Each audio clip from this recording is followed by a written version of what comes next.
U nezavisnoj državi Hrvatskoj tokom Drugog svjetskog rata u radu jasenovačkih logora stradala su nevina deca. Najveći broj te dece poticao je sa područja Bosanske krajine, Kozare i Potkozarja, gde je stanovništvo pre Drugog svjetskog rata većinom bilo srpsko, pravoslavno.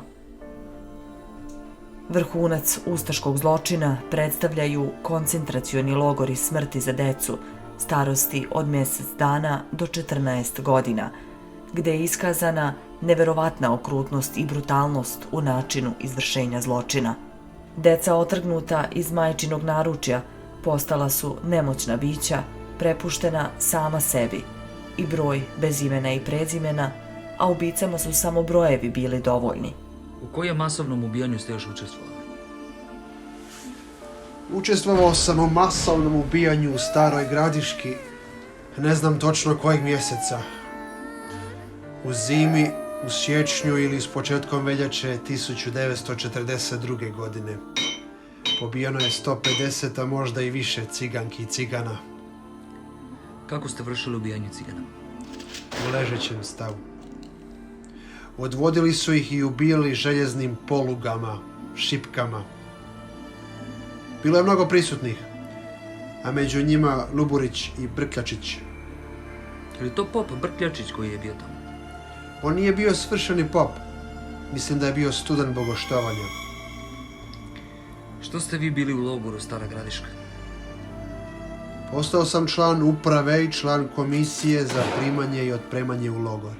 U čemu se sastojala vaša dužnost? Moja dužnost sastojala se prvo u tome da primam u logor i određujem sposobne za rad na razne ekonomije, a nesposobne za rad u Jasenovac na likvidaciju. Dakle, čim ste vi nekoga proglasili nesposobnim za rad, on je time bio osuđen na smrt? Jest.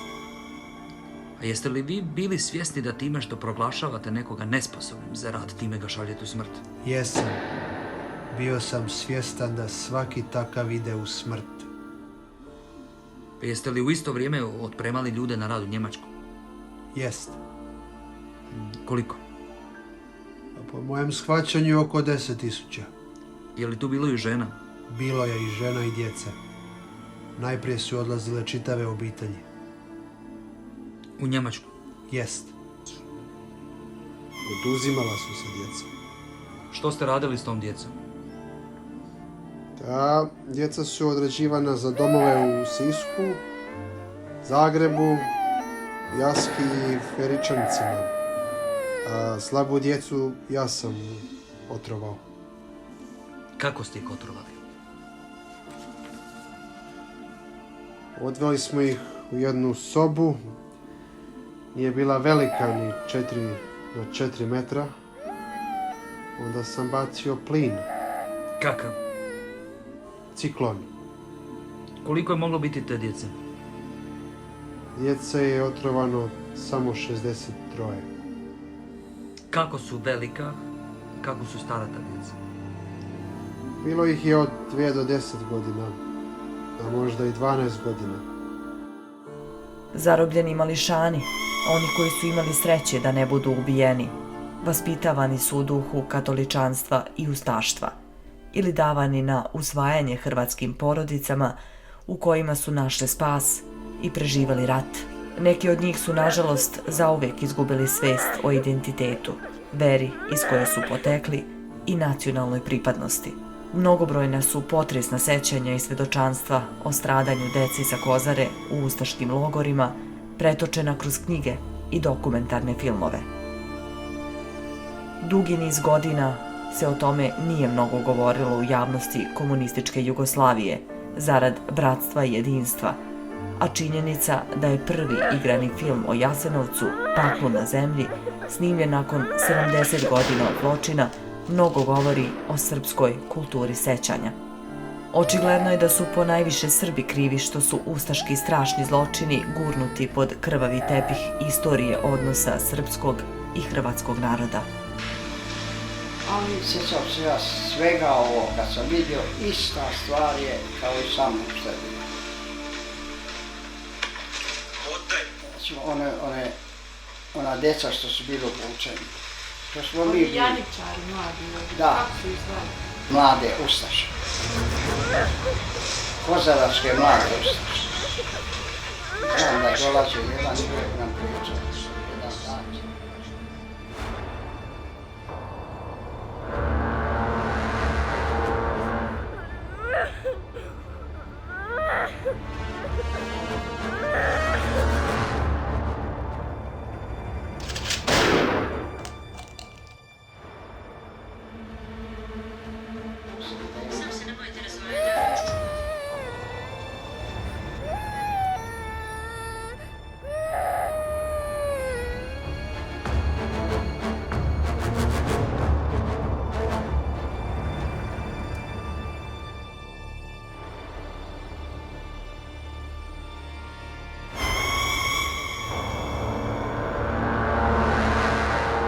Posle Drugog svjetskog rata sklonište u Australiji su našli zločinci i žrtve u NDH.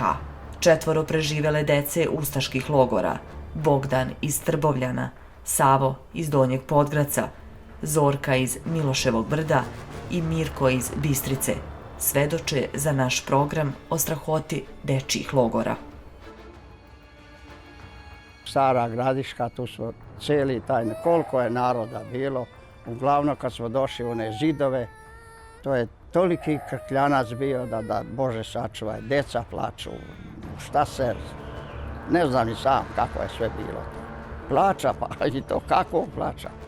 Deca vrište, žene plaču, narod doziva se, to je sve izgubljeno.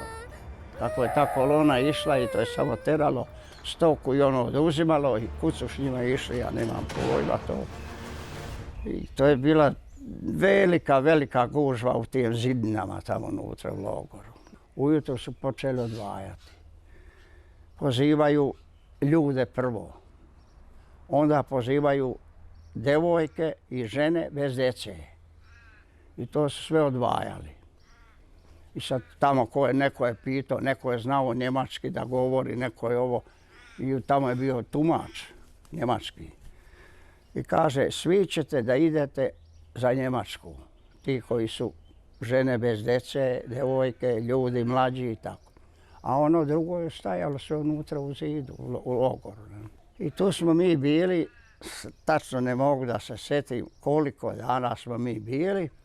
Onda su došli i ove 2 curice odvojili, žensku djecu, mušku djecu posebno. Njih su odmah spakovali i odveli negdje. Mi nismo znali kud su otišli, ništa te curice. Šta je, bio je ustaša. On je došao i kaže, postrojio nas i kaže, vi ćete jedan dan biti Hrvatska vojska. I odmah su nam neke uniformice dali, crne, kratke pantalone, majice bez rukava, kapu sa gore. I nas 216 odvojili djece, tako, uške. Koliko si ti tad imao godina, Čika Bogdan? Pa 11. godinu sam, 31. sam rođen. Molim? A brat? Brat je 2 godine stariji, on je bio 13. Koja djeca nisu digla se iz onoga đubre gdje su ležali, oni jednostavno ustaša ide i samo baca na špiritelj koje dijete nije se diglo. Da li ono plakalo, da li ono mešilo, da li je šutlo, isto mu se sve pogađa. Ja sam mislila, oni su rekli da idemo u školu. I ja nisam za majkom ni zaplakala. Jer ste mislili da ćete se vratiti u škole, mami? Ja sam mislila idemo u školu, vratit ćemo se mami, da zajedno. Nikad je više vidjela nisam. Pokojni tata, dok smo još svi bili na okupu u logoru, kad su počeli otimati sve i djecu i onda počeli su otimati što imaš, što si... Jadni otac natovario ukola, misli neka imamo i hrane i svega. Oni uzeli kola i konje i volove i sve što si god imao, sve ti oteraše. I tata se počeo s njima, ne znam, neki ili svađati ili razgovor neki, ne znam, nešto je bilo. Kad ga je udario ustaša kundakom od puške, on se sirota srušio. Toga se sjećam kao da ga gledam sad. I onda je mati, i majkine se riječi sjećam. Mani ostoja, kaže, zar ne vidiš da je vrag odneso šalu? Evo, tom riječ se sjećam uvijek majke. Teško mi je pričati o tome. To je bila 42. godina, ofanziva na Kozaru. I moj otac i djeda, imao sam brata, ja sam 7 godina. Brat je 33. 2 godine stariji, 9 godina. Imao sam sestru Nadu, 5 godina. Miru, godinu dana.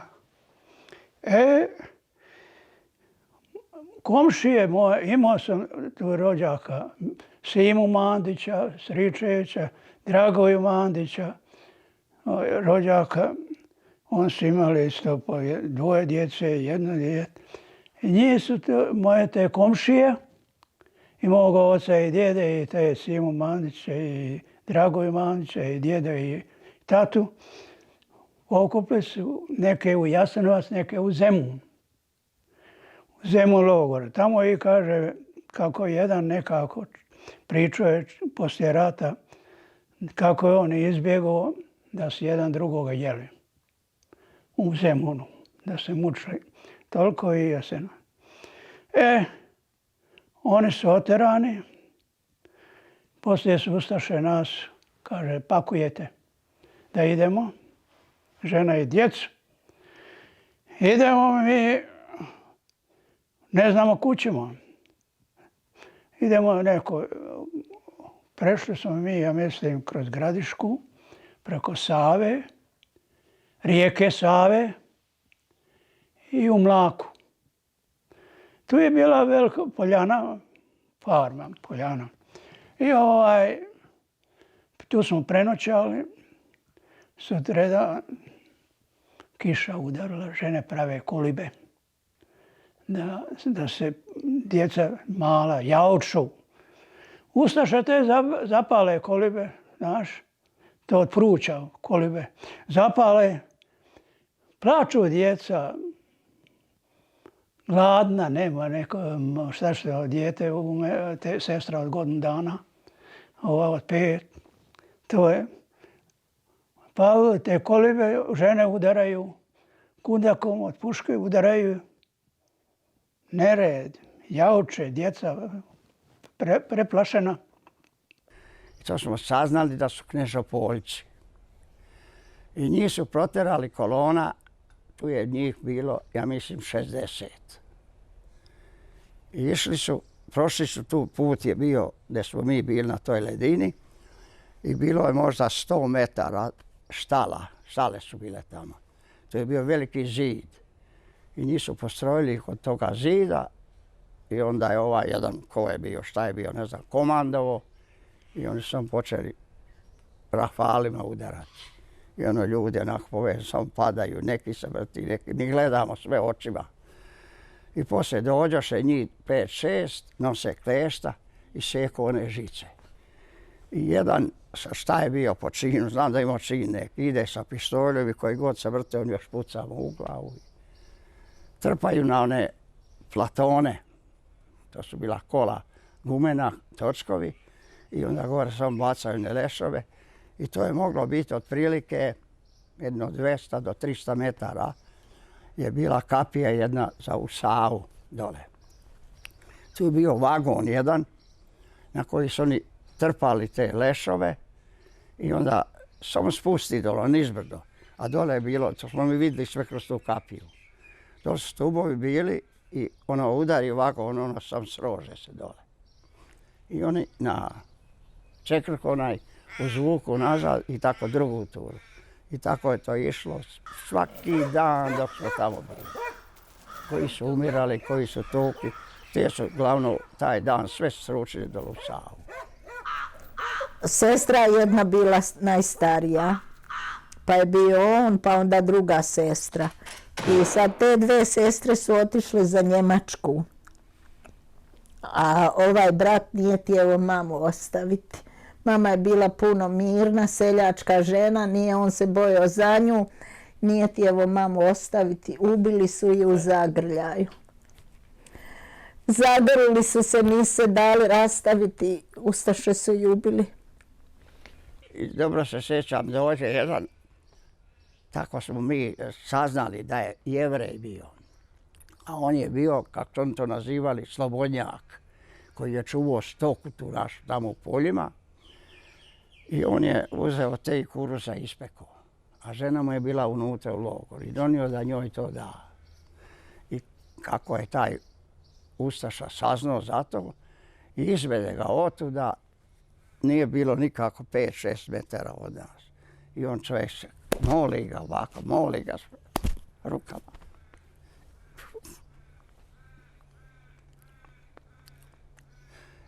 I on mu upaci jak puče iz pištolja. On samo pade dole. To je bilo najteže vidjeti. Šta da radimo? To je jako teško bilo vidjeti. Ispred 2-3 metra. Jede ustaša hleb i lepo baci na zemlju. Baci na zemlju. Djeca potrče svi jedan na drugoga, ko će ugrabiti to parče hleba. A on dođe i rastera djecu i ovako nogom zagazi što dalje može, samo da ne može ostati mrvica da se pojede. Tako su bili gadovi. Kad smo došli u taj nadbiskupski dom, to zvali nadbiskupski dom, svake nedelje te žene su bile jedne s nama i te časne sestre. One su nas postrojile i u katedralu u Zagrebu. Su išli u crkvu. I taj Stepinac, on je stajao, jedna od tije sestara držala je kutiju sa bombonama. I mi kad smo dolazili, on je uzeo bombonu i kako je on dao, on je ovakav crveni prsten imao tu. I mi smo morali da poljubimo njegov prsten i on dadne bombonu i onda u crkvu. I tamo smo stajali u crkvi dok nije ta misa bila i to završeno. Pa smo išli opet nazad tamo u taj dom, nadbiskupski dom. Jesu li vas učili kako se krsti? To je već u Staroj Gradišci. Dok smo bili tamo u Staroj Gradišci. Ja ne znam, tačno je selo onda kod Stare Gradiške, tu je bila crkva katolička. I tu su nas odmah odveli tamo i tobož prekrstili. I oni su, taj župnik njihov, zvali ga župnik, on je nam lepo održao govor i kaže do sad ste bili pravoslavci, sad ste katolici. I on uzeo vodicu i bosiljak i ide i svakome po prsko. Kaže, danas ste katolici. I tamo imena dao i ko je to zna. A jeste li vi šta sa svojim bratom pričali između sebe da niko ne čuje? Pa kako da ne, kako da ne.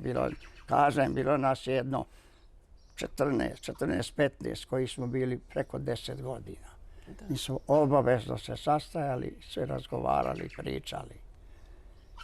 Planirali kako da bežimo i sve. Da, nema veze što ste prekršteni, vi ste vjerovatno... A ko je mogao prekrstiti? Ko je vas mogao prekrstiti, jel? Da. Šta je bivalo ukoliko djeca nisu htjela da poljube prsten? Pa, bilo nas je par. Mi smo se dogovorili da to nećemo raditi i tako je. I sad ta je jedna bila, Olga se zvala, ona je uvijek kajš, ali ona nije bila časna sestra. Ona je bila kao glavna koja je nas pazila. Ona je uvijek sa kajšom preko leđa.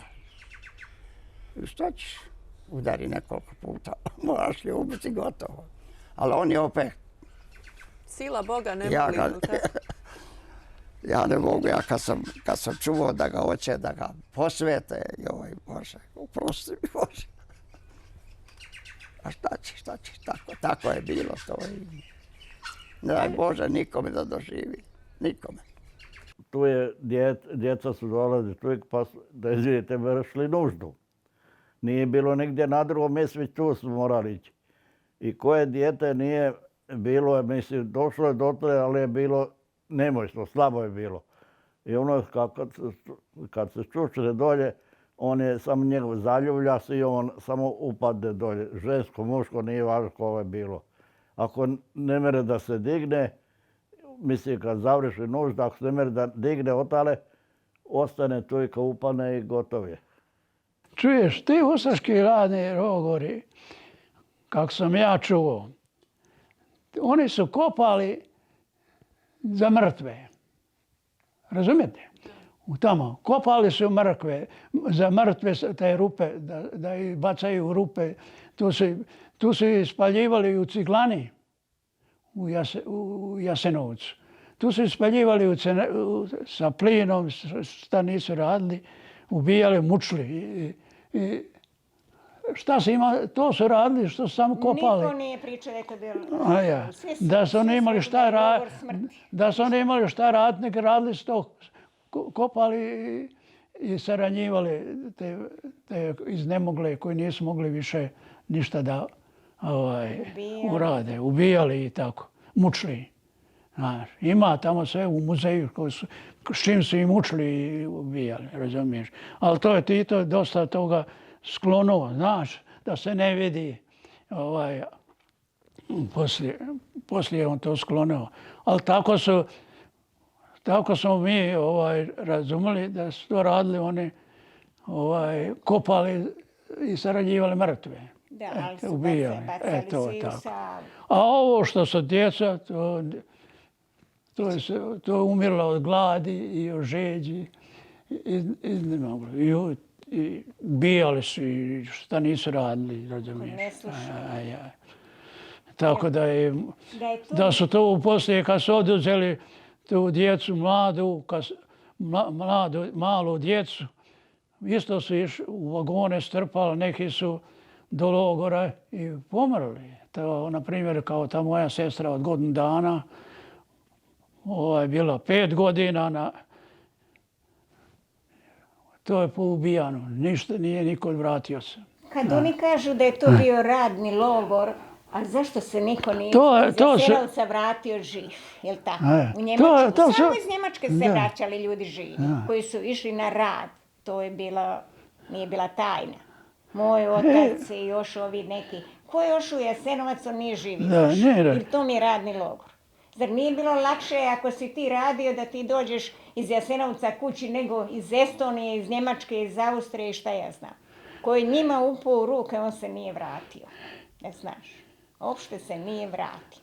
Pa nisu mi znali ni za oca da je u Njemačkoj. On kad se vratio, onda je on tražio nas. Mi smo znali da je otišao, a gdje je otišao, ni on ni sestra. Da. I koga otac po povratku prvo nalazi? Jel nalazi vas ili vašeg brata? Sestra je došla isto iz Njemačke. Ona je došla malo kasnije od oca. On je došao prvi, pa je onda došla ona. Onda je on išao u opštinu, pošto već umirilo se bilo. Opština se osnovala, Bistrica. On je išao tamo i onda je on pitao. Oni su već neke formacije imali gdje se nalaze djeca i to. I onda je on tražio poslije preko Crvenog krsta. Međutim, Crveni krst je znao, valjda kazali su da se mi nalazimo u Hrvatskoj, u selu tome i tome. I onda on je kazao tada, koji su mu javili, da neće nas sada dirat, pošto nema gde. Joj, nikad niko meni od nikoga nije rekao izvini, žao mi je šta, nikad u životu. Sam vidio u toj nesretnoj jugoslovenskoj armiji ko su bili oficiri. Dovoljno je bilo. Moj politički komesar Dalmatinac.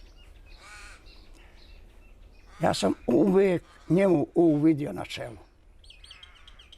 Ja bar tako sam imao to. I tad sam se zakleo dok izađem kući, dok odem iz vojske, odo pa gdje bilo. Da spomenem Bogdana, jednog mog parohijana, koliko znam, 24 člana njegove porodice su stradali u Jasenovcu ili u logorima tu oko Jasenovca. retko kad je on smio da priča o tome. Čovjek se bojao. Bojao se za sebe. Bojao se za svoju djecu. Kažem, dijete sam bio, 11 godina bio. Ja, što sam mojim očima, mi kao djeca, mi nismo mogli biti nikako, mi smo bili odvojeni od toga Luburića, koji je nas hteo odgajati za ustašku omladinu. Tako nam je rečeno. A oni narod koji je bio tamo unutra, to nije moglo nikako biti radni narod. On je bio zatvoreni, koji nije mogao nikuda iz zidova da izađe. Ja sam slušao mnogo sam slušao od toga, od tije stvari, kako se govori, ali to je sve izmišljanje njihovo i sad da bi opravdali sebe, to samo jedini Bog zna. On može da je niko i ne može opravdati, a ne bi trebao da je opravda. Da taj zločin što je napravljen, to nije bilo na kugli zemaljskoj. Sad Jevreji, znam to po istoriji, slušao sam šta je sa Jevrejima bilo. Možda još i više što je Hitler napravio i to. Možda i gore nego sa nama. Genocid nad Srbima u nezavisnoj državi Hrvatskoj bio je od ranije planiran, ali je najstrašniji bio genocid nad decom. Oni koji poriču ili umanjuju strašne ustaške zločine, pre ili kasnije morat će da se suoče sa istinom da su pojedini pripadnici njihovog naroda učinili zlo nevinom narodu i pri tome iskazali neviđenu brutalnost. Najbolnije je i to što su u svemu tome učestvovali i oni koji su po svom opredeljenju svoje živote posvetili službi Bogu. I da li bi ikada mogli objasniti sami sebi zbog čega su bili tako okrutni? Neko je iz očaja zabeležio. Kad ne bi bilo dece, ratovi bi sigurno bili manje strašni. Teško. Kažem, sam bio sretniji kad nikome ne pita o tom, ali eto, hvala vam što ste došli to. Nije mi bilo lako, ali šta mogu sad. Ispričao sam što bude.